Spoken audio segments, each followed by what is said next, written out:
다 같이 일어나셔서 찬송가 265장 부르겠습니다.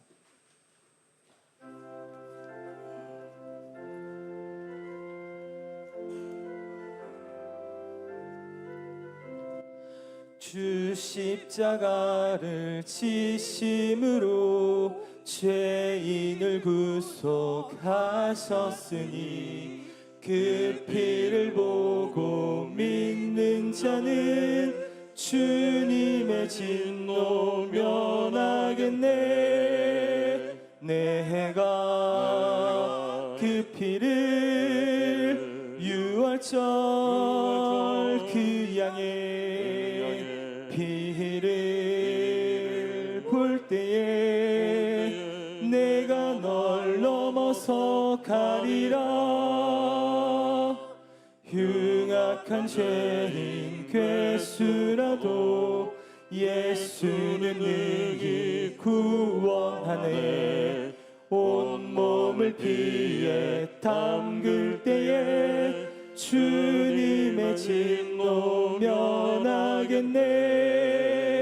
내가 그 피를 유월절 그 양의 피를 볼 때에 내가 널 넘어서 가리라.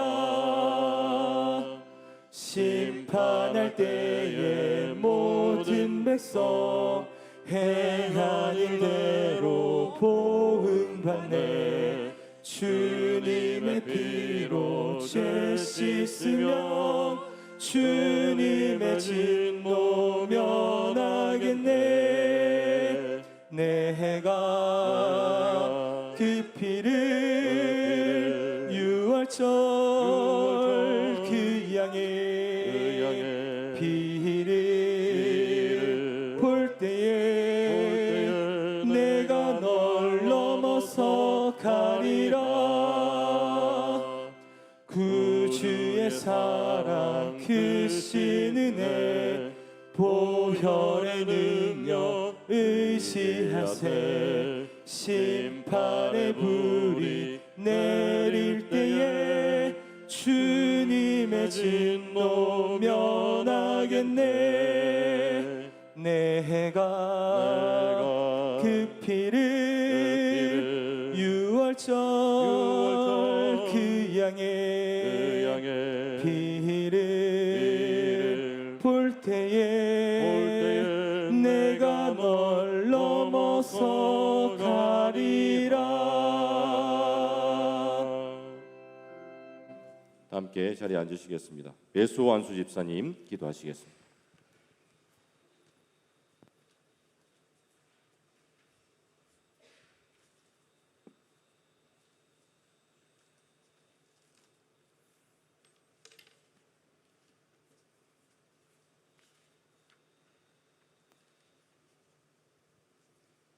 지금도 살아계셔서 새 하늘과 새 땅에 소망을 주시고 영혼이 잘되고 범사가 잘되는 강건하고 형통한 삶을 허락하신 여호와 하나님 아버지의 그 크신 사랑과 은혜에 감사와 찬양을 드립니다.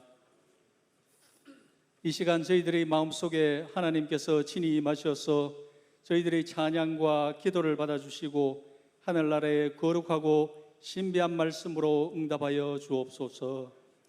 지난 한 주간도 하나님 말씀대로 살겠다고 다짐했지만 믿음과 의지가 약하여 세상의 유혹과 욕망에 흔들려 저희들 뜻대로 살아왔음을 고백하오니 용서하여 주옵소서.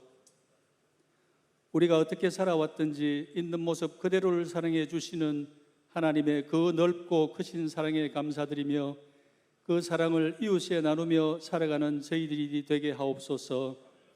하나님 아버지, 지금 우리는 지금까지 한 번도 경험해 보지 못한 심각한 코로나19 팬데믹 상황을 수개월째 겪어오고 있습니다. 서로가 만나는 것을 두려워해야 하고 하늘길이 막히고 관광산업이 중단되고 식당이 문을 닫고 이제는 공장도 문을 닫아야 하는 아주 절박한 위기에 처해 있습니다. 마찬가지로 우리 교회도 많은 것이 중단되고 통제되는 큰 어려움에 직면하고 있습니다.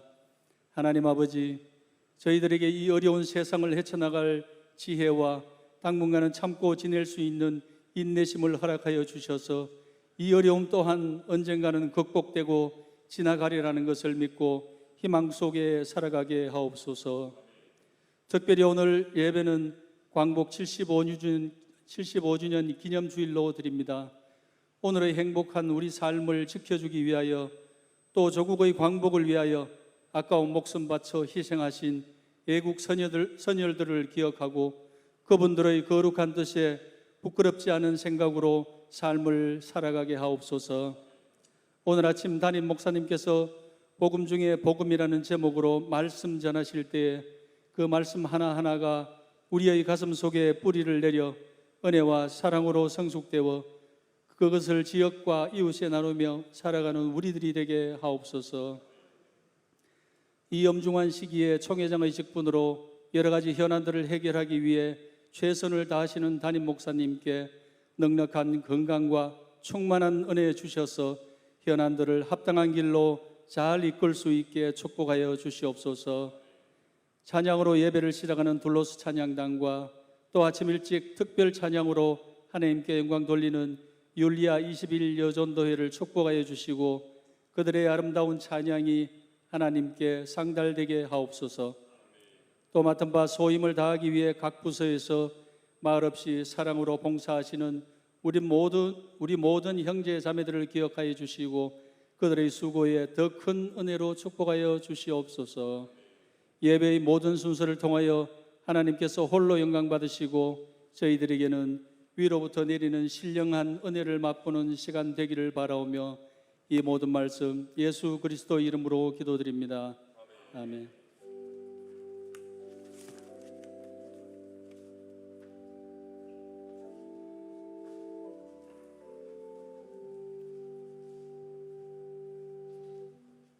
이 시간 율리아 21여전도회가 하나님께 찬양드리겠습니다. 찬양 후 담임 목사님 나오셔서 복음 중에 복음이라는 제목으로 하나님 말씀 선포하시겠습니다.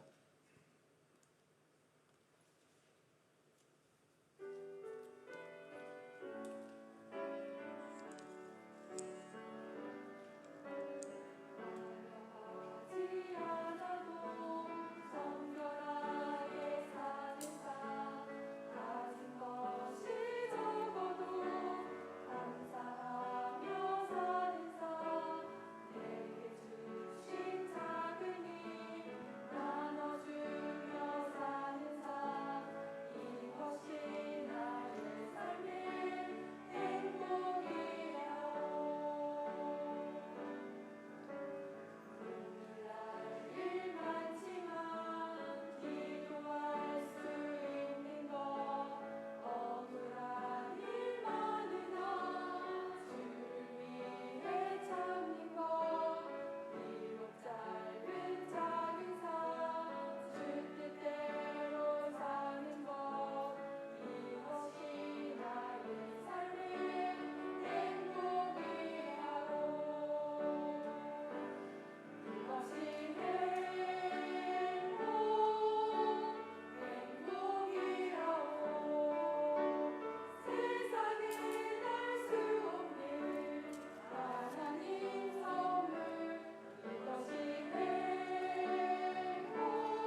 아멘.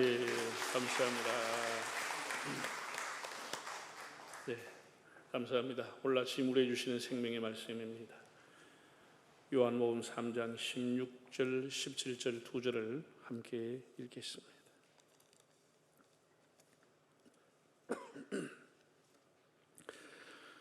이는 하나님의 말씀입니다.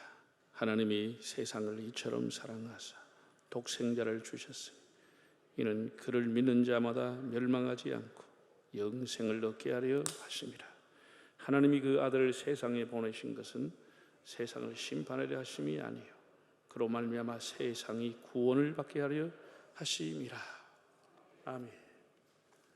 할렐루야. 한 주간 평안했습니까? 예. 아유, 뭐 이게 참 금년에 여름 장마가 참 길고 지루하네요. 예. 또 비가 얼마나 오는지 뭐 우리 부산에도 폭우가 그냥 쏟아졌습니다. 전국적으로 지금 재방이 터지고 산사태가 나고 교회당도 침수를 당하고 이렇게 해서 지금 물난리가 났습니다. 코로나 난리에다가 물난리에다가 지금 또 더위에다가 또 비 그치고 나면 또 덥지요. 제가 안 그래도 내일부터 지금 우리 교단 안에 비 피해 현장을 가려고 합니다. 그저께까지 이제 저한테 보고한 거 보면은 한 40교회가 침수를 당하거나 사택이 침수당하거나 혹은 교회의 어떤 축대가 무너졌거나 그런 게 있었는데 한 이틀 동안 비가 더 많이 와가지고 큰 피해가 있지 않았겠느냐 그런 생각이 듭니다. 오늘 이제 강복 75주년 기념 주일입니다. 우리가 일제의 강압적인 35년으로부터 해방이 되고 우리에게 국권을 회복하고 또 자유를 되찾은 날이죠. 그 이후로부터 우리나라와 일본은 긴장 관계가 계속되고 있고 또 우리 이웃이기 때문에 또 우리가 어쩔 수 없이 선진 기술을 배워야 하기 때문에 한일 관계를 정상화하고 왕래하고 교류를 하고 있습니다. 그러나 여전히 일본은 깨끗하고 시원한 사죄를 하지 않고 간간히 오히려 그때 한국을 많이 도와주었다. 세계 오히려 한국이 문명의 눈을 뜨게 해주는 기회가 됐다. 이런 아전인수격의 해석과 그 교만한 태도 때문에 우리는 여전히 일본과의 원만하지 못한 관계에 앙금을 가지고 있습니다. 화해라고 하는 것은 나라와 나라뿐 아니라 개인 간에도 가해자가 이만하면 됐다라고 해서 끝나는 게 아닙니다. 피해자가 피해를 입은 사람이 이만하면 됐다라고 해야 화해가 되는 것이지 일본이 이만하면 됐다 그렇다고 우리하고 해결되는 게 아니죠. 오늘 짧은 시간이지만 일본과의 관계는 여러 번 얘기했으니까 우리하고 중국과의 관계에 대해서 정말 우리가 긴장을 늦춰서는 안 되겠다 그런 얘기를 잠깐 하고 설교를 하려고 합니다. 우리가 역사적으로 보면은 일본보다 더 질기게 더 악하게 더 오랫동안 우리나라를 종속하고 지배하려고 한 나라가 중국입니다. 이 날이 갈수록 중국이 지금 보니까 설린 관계가 아니고 옛버릇을 못 고치고 계속 우리에게 간섭하고 지배하고 종속하려고 하는 그런 속마음을 언뜻 비치고 있습니다. 중국이 이제 경제가 성장하면서 미국과 함께 세계 G2라고 하는 2강의 구도를 형성하면서 다시 한반도의 미래를 좌우하려고 하는 내심을 갖고 있습니다. 사드라든지 북핵에 대처하는 거라든지 무역 이런 것을 보면은 참 깊은 염려를 하지 않을 수 없습니다. 중국이 그렇게 거대한 영토와 어마어마한 인구를 가지고 전 국민을 통제하고 지금처럼 한 사람의 권력이 집중된 예가 별로 없었습니다. 중국이 워낙 영토가 커서 각지에서 반란과 분열이 일어났습니다. 오죽이면 춘추 전국시대라고 한 말이 나오겠습니까? 그런데 우리 역사를 잘 보면은 중국이 힘이 있을 때, 중국이 중원을 장악하고 통일된 왕조를 이루었을 때는 반드시 예외 없이 한반도를 침략해 왔고 지배하고 종속해 왔던 것이 역사입니다. 한나라가 고조선을 무너뜨리고 수나라의 수양제가 110만 명의 군대를 데리고 또 고구려를 침략했어. 당나라의 당태종 이세민도 30만을 데리고 신라와 동맹을 맺고 백제와 고구려를 멸망시켰습니다. 원나라가 고려를 침공하고 조선이 건국된 초기에 명나라가 다 우리나라를 간섭했어. 그래서 사절단을 해마다 3번, 4번 보내야 되고 왕세자를 책봉하는 것까지 중국 가서 허락을 받아야만 됐습니다. 1년에 황소를 몇백만을 드리고 비단을 얼마나 드리고 여성, 처녀를 얼마나 갖다 중국에 갖다 바치고 이런 것이 다 4대 정책, 굴욕 정책을 할 수밖에 없도록 중국이 계속해서 압박을 하고 우리는 조공을 바쳐가면서 수백 년을 버텨왔습니다. 청나라는 병자호란을 일으켰죠. 왕이 나가서 머리를 조아리고 복림대군, 왕통을 이어가야 할 소현세가 다 본모로 잡아갔습니다. 이렇게 중국의 역사를 보면은 중원을 장악했던 힘 있는 통일 세력은 반드시 주변을 정복하려고 나왔습니다. 조선 말기에 대원군과 명성왕후가 그냥 정권 다툼을 할 때 청나라 군대가 한양 한복판에 들어왔습니다. 이것을 빌미로 일본 군대가 한양 한복판에 들어왔어요. 청나라를 몰아내고 그 힘을 가지고 한일 강제 합방까지 간 겁니다. 청나라가 길을 열어주고 중국이 길을 열어주고 일본이 결국은 삼켜버린 겁니다.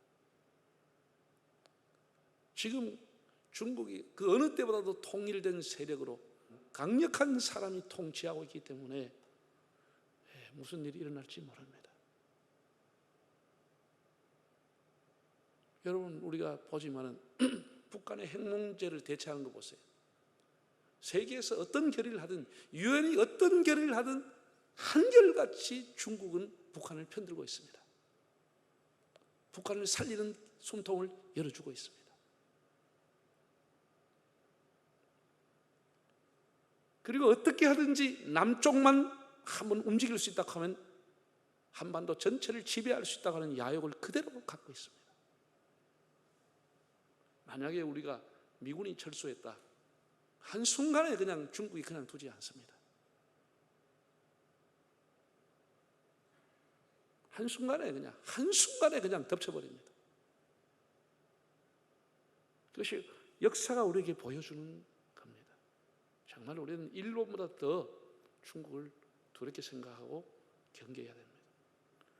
우리가 6.25 전쟁 때 수많은 사람이 죽고 평양을 그리고 함흥을 다 올라가서 북진 통일을 얼마 두고 있었지만 결국은 중국이 개입해서 딱 한반도를 개입해서 통일되지 못하게 한 것입니다.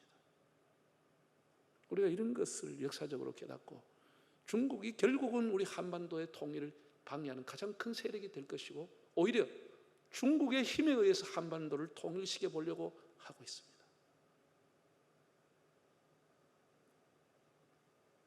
나는 참 이런 가운데서도 우리나라의 정치 지도자들 중에서 모택동을 존경한다는 사람이 사방에서 나오니 참 두려운 일이라고 생각합니다. 우리는 지금 경제가 중요한 게 아닙니다. 교육이 중요한 게 아닙니다. 우리 대한민국은 가장 중요한 게 외교와 안보입니다. 이거 못하면 그냥 통째로 넘어가는 겁니다. 외교와 안보 못했다가 일본의 통째로 나라가 넘어갔습니다.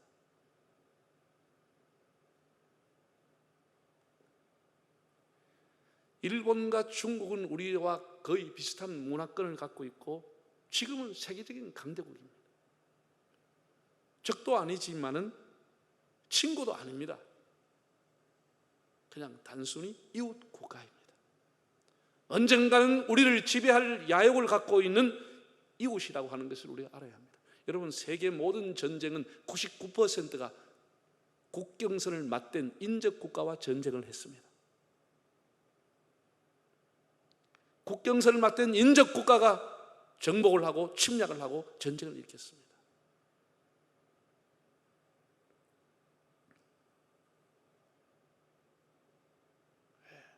우리의 친구도 아닙니다.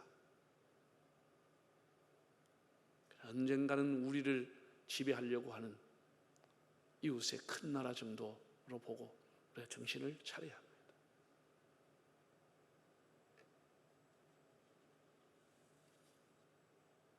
세계의 질서라고 하는 것은 힘에 의해서 한순간에 바뀌어질 수가 있습니다.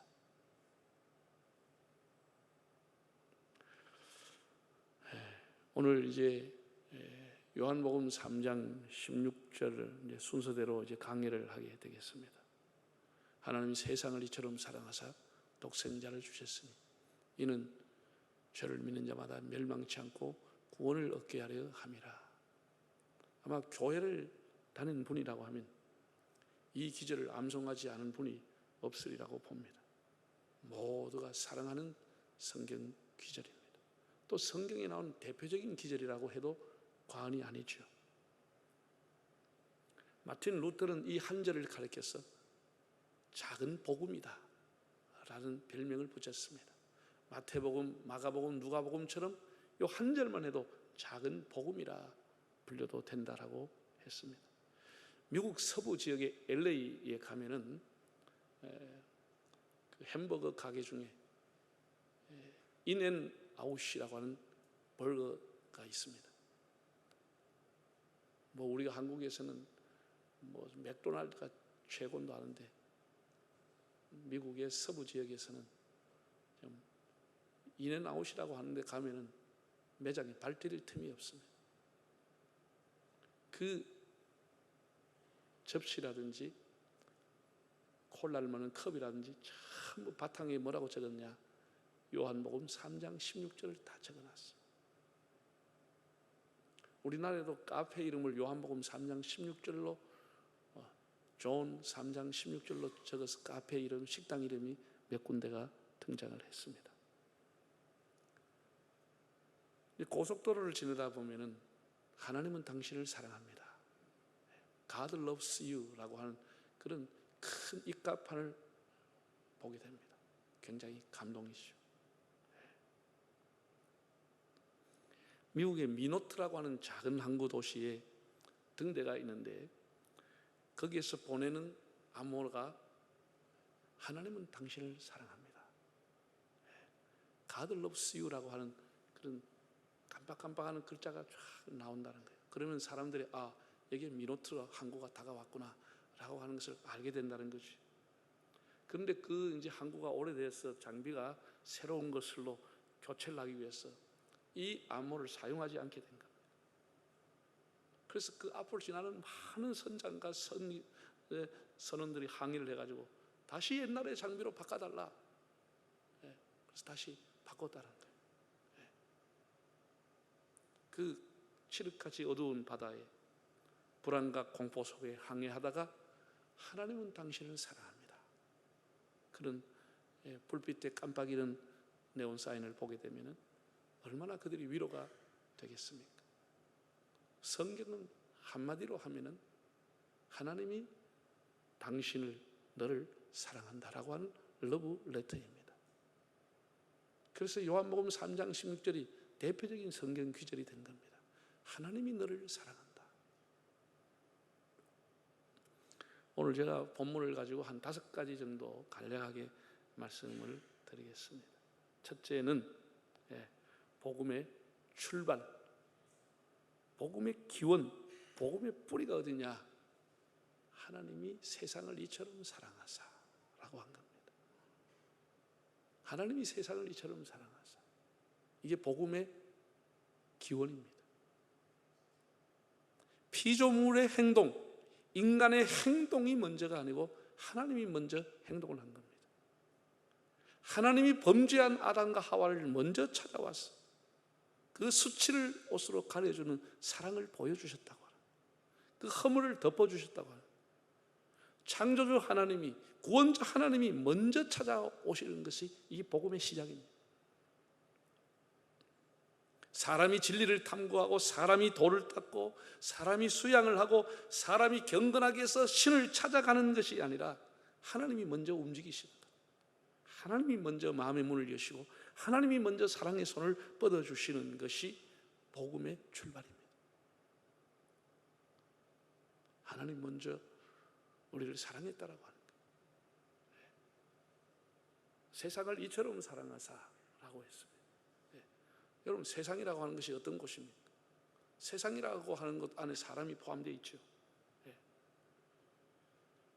구원받을 전혀 가치가 없는, 가능성이 없는 세상, 하나님의 창조의 형상과 하나님의 은혜를 저버리고 타락하고 교만하고 불신하고 범죄하며 배은하면서 하나님을 떠나는 그 사람, 그 세상을 이처럼 사랑했다는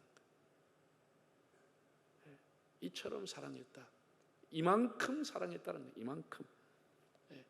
두 손을 다 펼치고 양팔을 다 펼쳐도 품을 수 없는 정말 끝없는 사랑의 높이와 넓이와 깊이를 가지고 이처럼 이만큼 사랑을 했다는 거예요. 그리고 이와 같은 방법으로 사랑했다는 것입니다. 그 아들을 죽이기까지 십자가에 우리를 사랑했다는 거예요. 아들을 희생의 제물로 내놓을 때까지 우리를 사랑했다는 거예요. 이처럼, 이런 방법으로 사랑했다는 거예요. 우리 교회의 가장 큰 복음은 하나님이 우리에게 손을 폈다고 하는 사실, 하나님이 사랑으로서 우리에게 다가오셨다고 하는 사실, 모든 구원은 하나님으로부터 시작이 되는 겁니다. 하나님이 십자가를 통해서 우리 한 사람 한 사람을 불러주시고, 정말 자격 없는 죄인이지만, 공로 없는 죄인이지만 불쌍히 보셔서 하나님이 먼저 손을 펴주셨다. 이게 복음이라는 것입니다. 할렐루야. 이게 복음.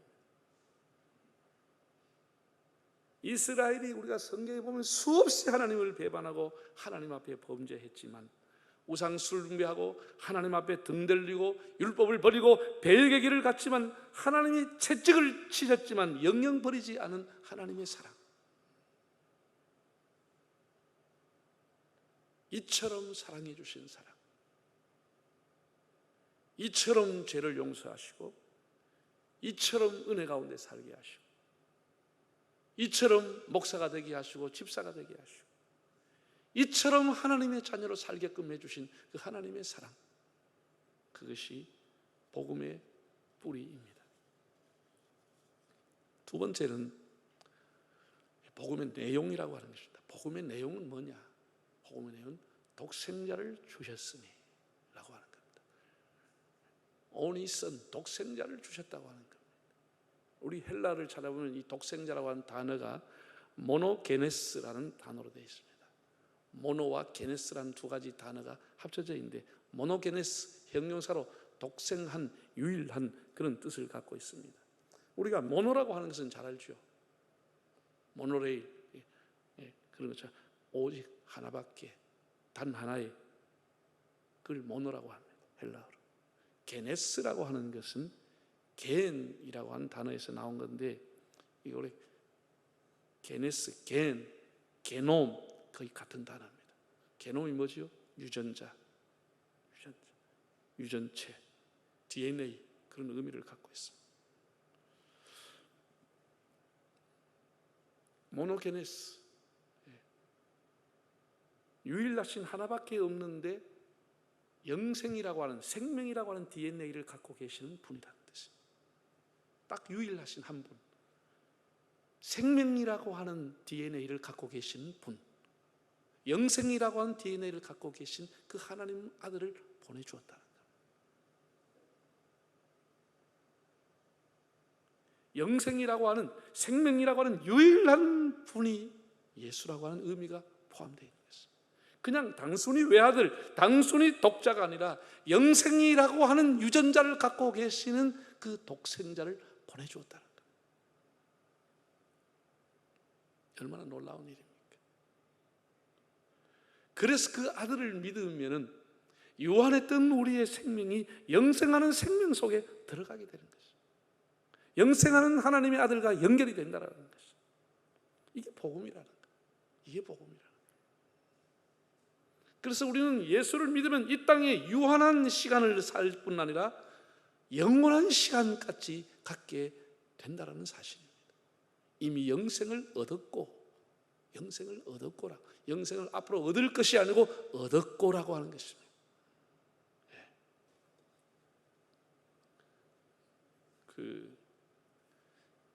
우리가 일반적으로 계란을 유정자, 유정란 혹은 무정란 이렇게 구별하잖아요. 그 보기에는 다 똑같습니다. 색깔도 비슷하고 똑같습니다. 그런데 진짜 차이는 그 안에 생명이 있느냐 없느냐의 차이입니다.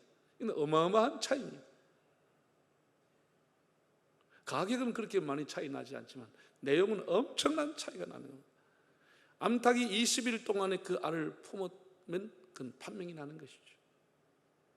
유정란이라고 하는 것은 또 다른 생명인 병아리를 낳습니다. 생명에서 생명으로 연결이 됩니다. 무정란은 그냥 썩어버리고 끝나는 겁니다.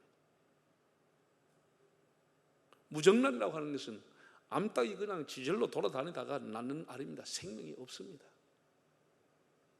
유정란이라고 하는 것은 참 신비한 겁니다. 쑥닭과 함께 어울리고 쑥닭의 도움을 받고 생명의 씨앗을 품고 있는 쑥닭을 가까이 하면 신비하게 유정란을 낳게 되는 것이죠.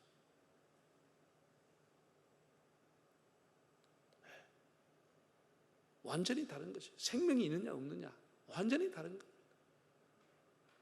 우리가 사람 다 겉보기에 같은 겁니다. 그 사람에게 영생이 있느냐 없느냐 뭐로 판명이 나느냐, 그 안에 영원한 생명이신 예수가 있느냐라고 판명이 나는 것이죠. 자, 성경을 한번 보겠습니다. 요한 1서 5장, 로마서 한번 보겠습니다. 또 증거는 이것이니 하나님이 우리에게 영생을 주신 것과 이 생명이 그의 아들 안에 있는 그것이니라. 아들이 있는 자에게는 뭐가 있고? 생명이 있고, 하나님의 아들이 없는 자에게는 뭐가 없어요? 이건 무정란이라는 거예요. 아들이 그 안에 있으면 생명이 그 안에 있는 거예요. 아들이 그와 함께 있으면 그 사람은 영생이라고 하는 생명이 있게 된다는 거죠. 또 로마서 한번 보겠습니다.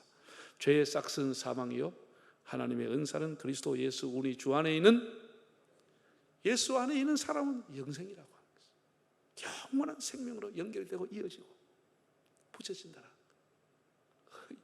이게 바로 복음이라는 거죠. 이게 복음이라는 거죠. 이 생명은 생물학적으로 끝이 나도 계속되어지는 생명을 말하는 것이에요. 예수 믿는 사람에게 주어지는 시들지 않고 쇠하지 않은 영원한 생명인 겁니다. 예수님께서 니고데모에게 거듭난 자는 바로 이러한 생명이 주어진다고 합니다. 거듭난 자에게 주어지는 생명, 바로 이 영원한 생명이라고 하는 사실입니다.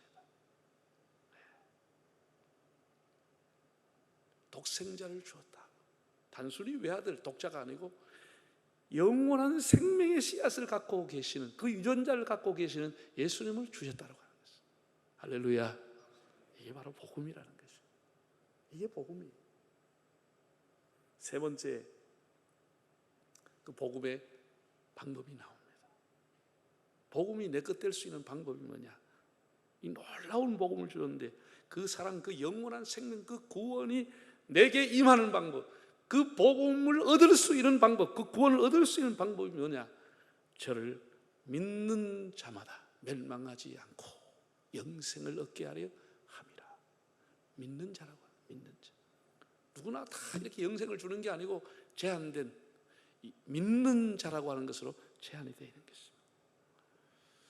하나님의 일행동에 대해서 사람의 두 번째 행동, 그 반응, 응답이라고 하는 것은 믿음으로 이루어진다고 하는 사실.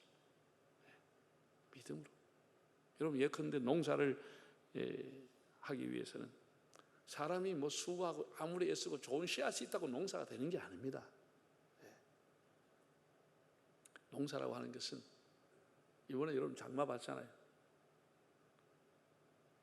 비가 너무 많이 와도 이게 농사가 안 되는 겁니다. 아무리 사람이 수고하고 거름주고 해도 비가 와서 한 3일 잠겨버렸다, 뿌리가 다 썩어버립니다. 하나도 못 건집니다. 지금은 살아있지만 해가 바짝 뜨는 순간 다 썩어버리는 것이죠.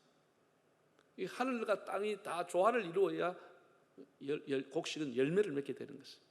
이게 하나님의 이치입니다. 농사를 위해서는 제일 먼저 하늘의 문이 열리고 비가 와야 되는 것이죠. 그 비가 대지를 적시면 밭도 갈고 쟁이질도 하면서 사람이 씨 뿌릴 준비를 하는 겁니다. 그 비에 대한 땅의 응답이 뭐냐? 사람이 수고라고 하는 거예요. 골을 파고 씨를 뿌리고 거름을 주고 그렇게 하는 거예요. 하늘이 먼저 문을 열고 그 다음에 땅이 응답을 하게 되면 풍성한 수확과 열매를 얻게 되는 겁니다. 하늘이 일을 했는데 문을 열었는데 땅이 응답하지 않는 거거나 땅이 열심히 노력했는데 하늘의 문이 열리지 않으면 절대로 열매가 되지 않습니다. 이 두 가지가 다 조화가 되어야 열매가 되는 겁니다. 하늘이 먼저 문이 열려져야 되는 겁니다. 땅이 응답을 하는 겁니다. 하나님이 먼저 우리를 사랑하시고 사람이 거기에 대해 응답을 믿음으로 하게 되면 구원이라는 열매가 맺혀지게 되는 겁니다. 유교는 우리가 일반적으로 행함의 종교라고 말합니다. 유교는 다 행하는 겁니다. 효를 행하는 겁니다. 그래서 항상 강령이 나오고 오륜이 나오고 그렇게 그런 어떤 것을 통해서 사람이 행해야 된다는 것을 따라야 된다는 것. 불교는 가장 중요한 게 대오각성, 깨닫는 것입니다. 불교입니다. 깨달으면 되는 겁니다. 그 깨닫는 게 어렵다는 것이죠. 우리 기독교는 위 두 가지를 다 무시하지 않지만 가장 중요한 것은 믿음이라고 하는 것입니다. 믿음이라고 하는 하나님이 하신 일, 하늘 문이 열려서 해놓은 그 일을 아멘으로 응답하고 행동하는 것이 믿음이라고 하는 것입니다. 그 믿으면 구원을 받게 되는 것입니다. 행해서 구원을 받는 것이 아니고 믿음으로써 하늘의 문을 열고 하신 그 일에 대해서 아멘으로 수용하고 응답을 하고 그걸 믿으면 구원의 열매가 맺혀지는 것입니다. 이게 복음이라는 겁니다. 오늘날이라고 해서 다른 거 없습니다. 구원의 방법, 복음의 방법이 뭐냐? 믿음이라고 하는 것입니다. 주님의 사랑을, 주님의 십자가를, 주님이 하신 약속의 말씀을 믿는 것이 그 믿음이 열매가 되는 겁니다. 우리 요한복음 20장 31절에 이렇게 기록했습니다. 한번 볼까요? 오직 이것을 기록함은 너희로 예수께서 하나님의 아들 그리스도이심을 믿게 하려 함이요 너희로 믿고 그 이름을 힘입어 뭘 얻게? 생명을 얻게 하려 함이니라. 성경을 기록한 목적이 뭐냐? 예수 그리스도 하나님의 아들임을 믿으라. 그러기 위해서 기록했다는 거예요. 그 믿으면 너희가 생명 영생을 얻는 것이다. 단 이 하나의 목적을 위해 성경이 기록되어 있는 것입니다. 하나님을, 예수 그리스도를, 예수 그리스도가 하늘 문을 열고 하신 그걸 믿으라고 하는 것이 복음의 방법인 것입니다. 그것이 내 것이 되는 길입니다. 네 번째, 그럼 이 복음의 범위가 무엇이냐? 어디까지 이것이 미쳐지느냐? 그를 믿는 자마다, 믿는 자마다. 우리가 어렸을 때 불렀던 노래, 하나님이 세상을 이처럼 사랑하사 독생자를 주셨으니 누구든지 저를 믿으면 멸망하지 않고 영생을 얻으리라. 요한복음 3장 16절 땅땅땅 그렇게 하는 거예요. 누구든지 저를 믿으면, 누구든지, everybody, whoever, 누구든지 저를 믿으면, 누구든지, 인종을 초월하고 그 사람의 신분을 초월하고 문화를 초월하고 건강을 초월하고 물질을 초월하고 시대를 초월해서 누구든지 저를 믿으면 구원을 얻으리라는 것이죠. 이게 복음이라는 것이죠. 그때 그 시절의 사람들만 아니고 오늘 우리들도 누구든지 그를 믿으면 구원을 받게 된다는 것이죠. 얼마나 놀라운 일입니까? 얼마나 놀라운 일입니까? 정말 이 한 기절 속에 성경의 엑기스가 다 들어가 있는 거예요. 그래서 요한복음 3장 16절이 그렇게 중요한 겁니다. 유대인이나 헬라인이나 로마인이나 종이나 정말 에브리바디 누구든지 예수를 믿으면 구원을 받게 된다. 여러분 집집마다 밤이 되면은 시대에 맞게 유행에 맞게 밤을 밝혀주는 전등을 다 켭니다. 참 전등이라고 하는 것도 모양이 다양하고 기능도 다양합니다. 그러나 밤에 켜놓은 그 전등이라는 것이 아무리 대단하게 돈을 많이 주고 좋은 것을 구해도 그 빛이 비춰져 나가는 것은 지역은 다 제한되어 있습니다. 아무리 좋은 자동차라도 그 자동차의 서치라이트라고 하는 것은 다 제한되어 있습니다. 거기만 비춰지지 다른 데는 다 캄캄한 겁니다. 그러나 낮이 되면은 그런 등 하나도 필요하지 않습니다. 그 전등 다 끄고 햇빛 하나만 눈에 부시게 비추면 모든 불빛은 사라지는 것입니다. 참빛, 우리를 구원하시는 참빛, 구원의 빛 예수 그리스도 그 한 분을 믿는 자에게 하나님이 영원한 생명을 주신다고 약속한 겁니다. 누구든지 저를 믿으면, 어디서든지 저를 믿으면 구원을 받게 되는 것입니다. 얼마나 놀라운 은혜입니다. 제가 이 설교를 준비하면서도 너무나 감격스러웠어요. 주일이 왜 이렇게 빨리 안 다가오지? 빨리 예배 시간에 왜 이렇게 안 다가오지? 어제 밤에도 몇 번이나 깼습니다. 너무나 놀라웁니다. 그 마지막으로 복음의 목적이 뭐냐라는 것이죠. 다 얘기했지만 복음의 목적이 뭐냐라는 것이죠. 복음의 목적은 우리로 하여금 멸망하지 않고 영생을 얻게 하려 합니다. 여러분, 우리가 예수 믿으면 얻는 것이 많습니다. 마음의 평안을 얻죠. 인생의 목적을 발견하게 되죠. 예수 믿으면 살아가면서 절제하죠. 바르게 살려고 하죠. 우리가 이 살아가면서 하나님 앞에 얼마나 많은 은혜를 받는지 모릅니다. 동사를 지으면은 주산물이 있고 부산물이 따라와요. 예를 들어서 뭐 쌀농사를 짓는다, 보리농사를, 쌀농사를 짓는다, 다 나락을 심었어. 그 쌀만 하는 게 아니고 그 주변에다가 다 콩을 심든지 다 다른 걸 또 심어놨어요. 논두렁에 그냥 두지 않습니다. 농사하는 사람은 그 빈 땅 그냥 두지 않아요. 쌀이라고 하는, 나락이라고 하는 주산물도 나오지만 부산물도 들어오는 것입니다. 농사하게 되면. 회사를 하는 사람도 주산물이 있고 부산물이 있는 거예요. 우리 예수 믿는 사람의 주산물이 뭐냐? 하나님 앞에 영생을 얻는 이것입니다. 이 가장 중요한 것.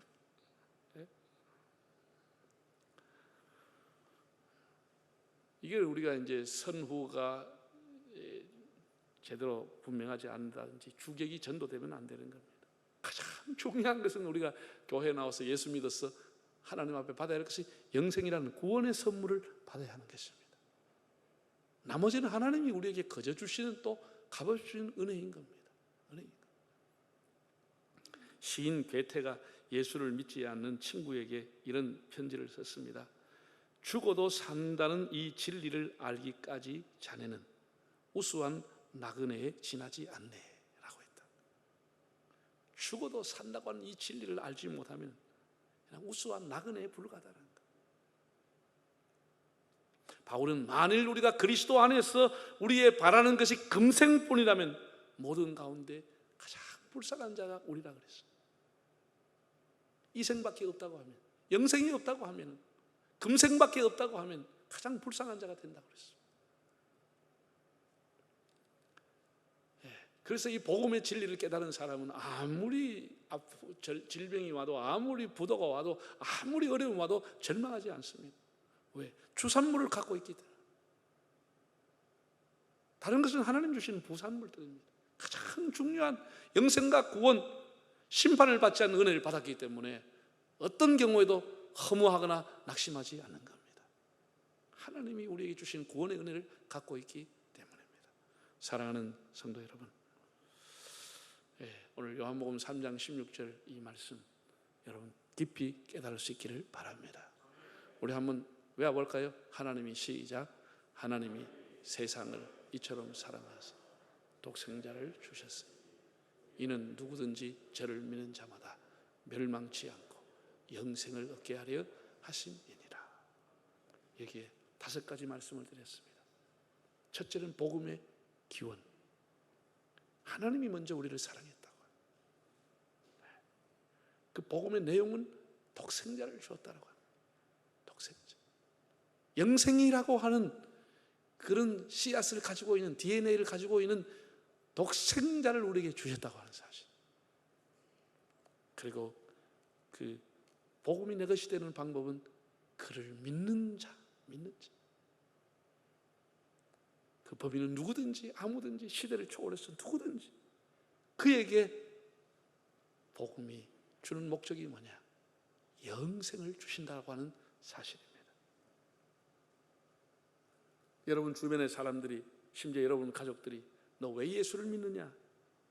성경의 가르침이 뭐냐라고 하고 묻는다고 하면 여러분이 요한복음 3장 16절을 체계적으로 말씀할 수 있다고 하면 여러분은 확실히 복음을 깨달은 사람 살아가게 되는 겁니다. 오늘 이 말씀을 한 주간 동안 깊이 묵상하면서 이 복음이 여러분의 것이 되는 은혜가 있기를 바랍니다.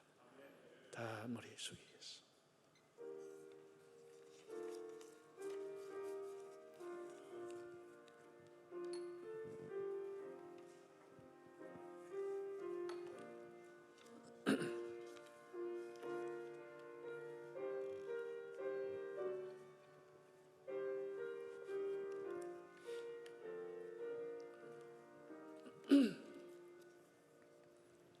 성경 우리 함께 읽겠습니다. 여호와께서 너를 지켜 모든 환난을 면하게 하시며 또 네 영혼을 지키시리로다. 여호와께서 너의 출입을 지금부터 영원까지 지키시리로다. 우리 다 일어나서 찬송가 582장을 드리면서 준비하신 헌금을 드리겠습니다.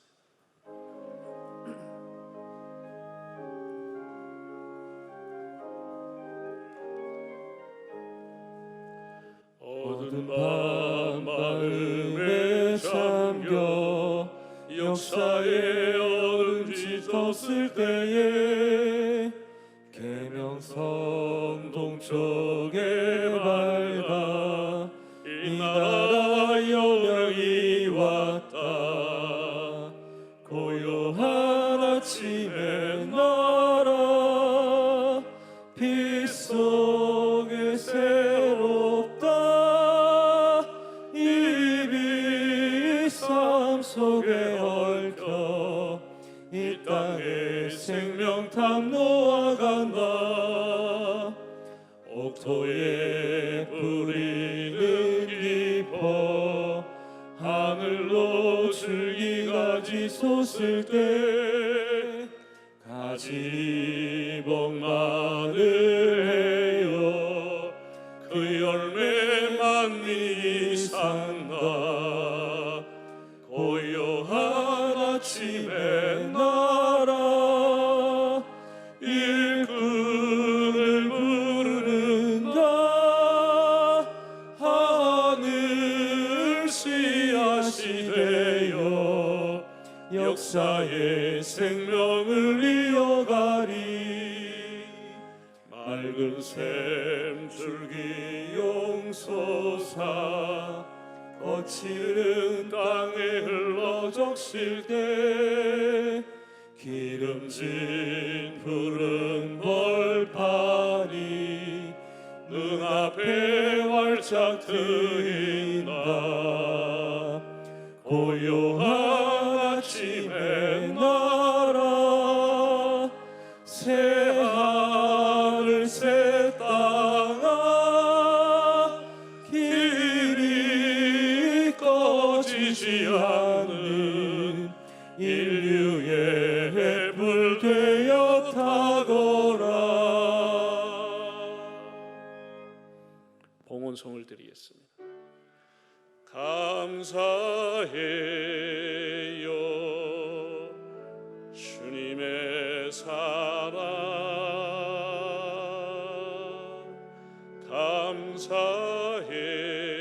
감사해요 주님의 은혜. 목소리 높여드리는 영원히 찬양해요 나의 전부이신 나의 주님.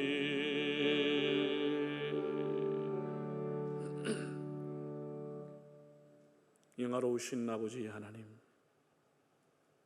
한 주간도 물난리 또 더위 속에서도 이 코로나 속에서도 저희들을 지켜주시고 오늘 이 귀한 예배 자리에 이른 아침 나올 수 있도록 인도하여 주심을 감사드립니다.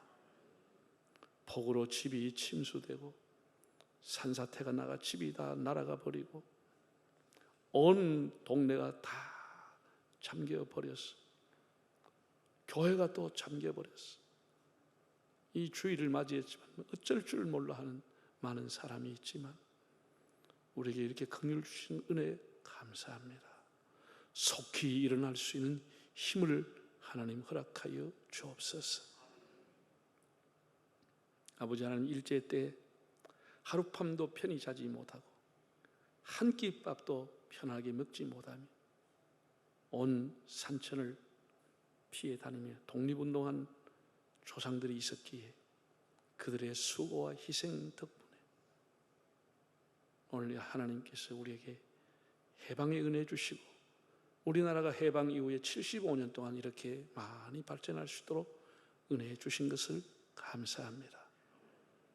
하나님이 주신 이 은혜를 배반하지 않고 잘 발전시켜 다음 세대에게 물려주게 하시고 다시 이 나라가 외세 침입을 받지 않도록 주여 이 나라를 지켜 주시옵소서.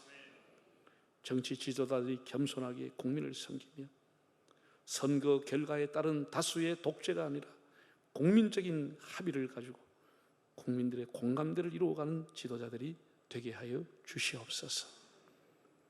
오늘 요한복음 3장 16절 말씀을 저희들이 생각을 했습니다.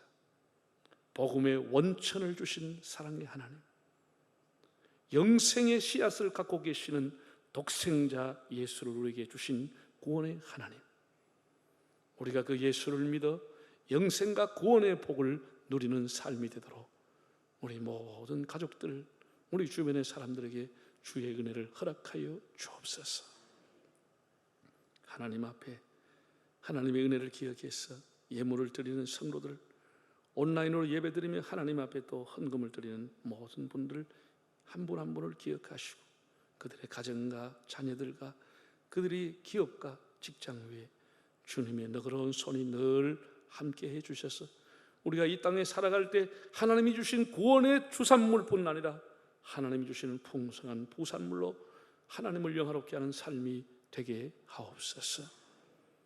휴가철을 맞이해서 왕래하는 성도들, 코로나로 제한받지만 안전에 유의하고 탈나지 않게 하시고 우리 한국교회가 주일마다 이렇게 참 살르는 위를 걷듯이 조심스럽게 예배를 드리고 있습니다만 교회 안에 확진자가 나와서 사회에 비난받지 않도록 주님 교회를 지켜주시고 은혜 주시옵소서. 병중에 고통당하는 성도들 권능의 손으로 주님 잡아주시고 주님의 옷자락을 잡는 심령으로 주님의 이름을 부를 때 주님 그들의 신음에 응답하여 주시옵소서. 주님, 포괄적 차별금지법이라는 이름을 가지고 한국교회에 옥죄어오는 이런 모든 문제들을 더 이상 교회와 교단이 분열과 갈등의 길을 가지 않고 하나 되어서 이런 모든 사건들을 하나된 힘으로 해결해 나갈 수 있도록 주님 도와주시옵소서. 경제적으로 신을 당하는 성도들에게도 은혜를 주시고 그 갈 길을 인도하시고 배움의 길에 있는 자녀들, 군에 가 있는 자녀들, 해외에 나가 있는 성도들 어디에 있든지 주의 날개 아래 품어 주시옵소서.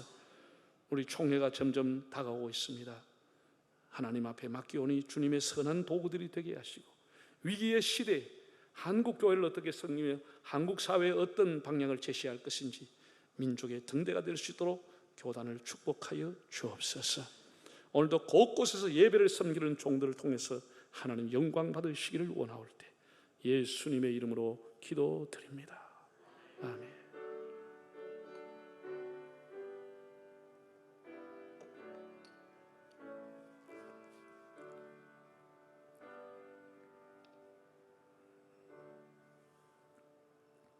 하나님이 세상을 이처럼 사랑하사 독생자를 주셨으니 이는 그를 믿는 자마다 멸망치 않고 영생을 얻게 하려 하심이라.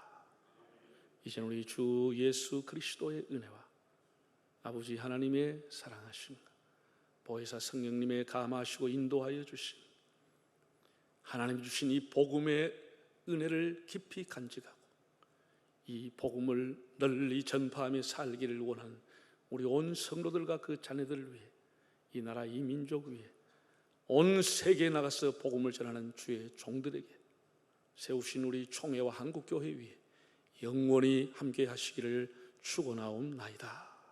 아멘.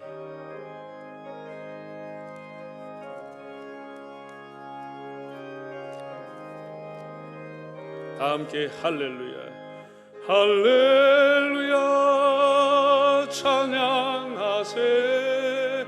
내 모든 죄 사함하고 주 예수와 동행하니 그 어디나 하늘나라. 할렐루야.